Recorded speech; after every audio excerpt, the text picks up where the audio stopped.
طالوت کی بادشاہت کی نشانی کے طور پر فرشتوں کے ذریعے تابوت سکینہ بنی اسرائیل کو واپس ملا تھا۔ قصص الانبیاء کے مطابق اس تابوت سکینہ میں تورات کا اصل نسخہ، پتھر کی 2 تختیاں جو حضرت موسیٰ علیہ السلام کو کوہ سینا پر دی گئی تھی، حضرت موسیٰ علیہ السلام اور حضرت ہارون علیہ السلام کے عصا مبارک اور پہنے جانے والے پیرہن بھی اس تابوت سکینہ میں رکھے ہوئے ہیں۔ تابوت سکینہ میں ایک ایسا برتن ہے جس میں من و سلوہ محفوظ کیا گیا تھا تاکہ آنے والی نسلیں اللہ تعالیٰ کے اس احسان کو یاد رکھیں جو ان پر صحرا میں بھٹکنے کے دوران کیا گیا تھا، وہ سب تابوت سکینہ میں موجود۔ طالوت جو اس وقت ایک نیک بادشاہ ہوتا تھا، اس نے جالوت کے مقابلے پر اپنی قوم کو جنگ کے لیے تیار کیا۔ جالوت بہت ہی قداور اور نہایت ہی طاقتور بادشاہ تھا، سر پر بھاری قسم کی ٹوپی پہنتا تھا۔ حضرت داؤد علیہ السلام اس وقت کم سن نوجوان تھے، انہوں نے ایک کم سن نوجوان کے طور پر ہی طالوت کے لشکر میں شمولیت اختیار کی۔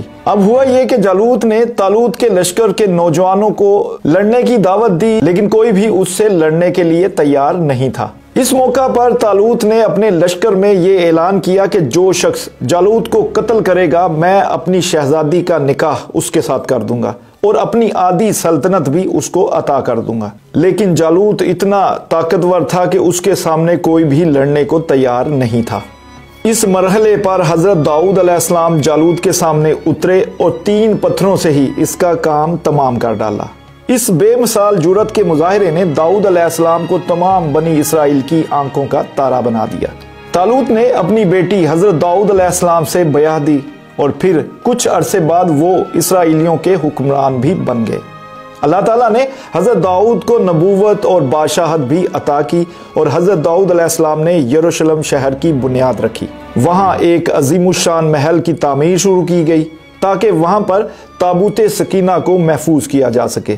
لیکن اسرائیلیات کے مطابق حضرت داؤد کو بتا دیا گیا تھا کہ جس محل کو تعمیر کرنے جا رہے ہیں وہ ان کی زندگی میں مکمل نہیں ہوگا، بلکہ ان کے بیٹے حضرت سلیمان علیہ السلام کے دور میں مکمل ہوگا۔ حضرت داؤد علیہ السلام نے اس کی تعمیر جاری رکھی اور یہ تعمیر بالکل اسی طرح حضرت سلیمان علیہ السلام کے دور میں مکمل ہوئی، جسے ہیکل سلیمانی یا کنگ سیلمن ٹیمپل یا فرسٹ ٹیمپل کہتے ہیں۔ تابوت سکینہ اس عمارت میں اہل بابل کے حملے تک محفوظ رہا۔ بعض تاریخ دانوں کا کہنا ہے کہ اہل بابل اسے اپنے ساتھ لے گئے، جبکہ ایک رائے یہ بھی ہے کہ اسے آسمانوں پر اٹھا لیا گیا۔ اس واقعے کے بعد بنی اسرائیل نے ہیکل سلیمانی کو دوبارہ تعمیر کرنا شروع کر دیا۔ بعد ازاں رومیوں نے حملہ کیا اور اسے ایک بار پھر نشانہ بنایا۔ انہوں نے اس کی جگہ ایک کلیسا کی تعمیر کر دی۔ جب حضرت عمر رضی اللہ تعالی عنہ نے اس سرزمین کو فتح کیا تو رومیوں کے کلیسا سے کچھ فاصلے پر دعا فرمائی جہاں مسجد اقصی کی تعمیر کی گئی ہے۔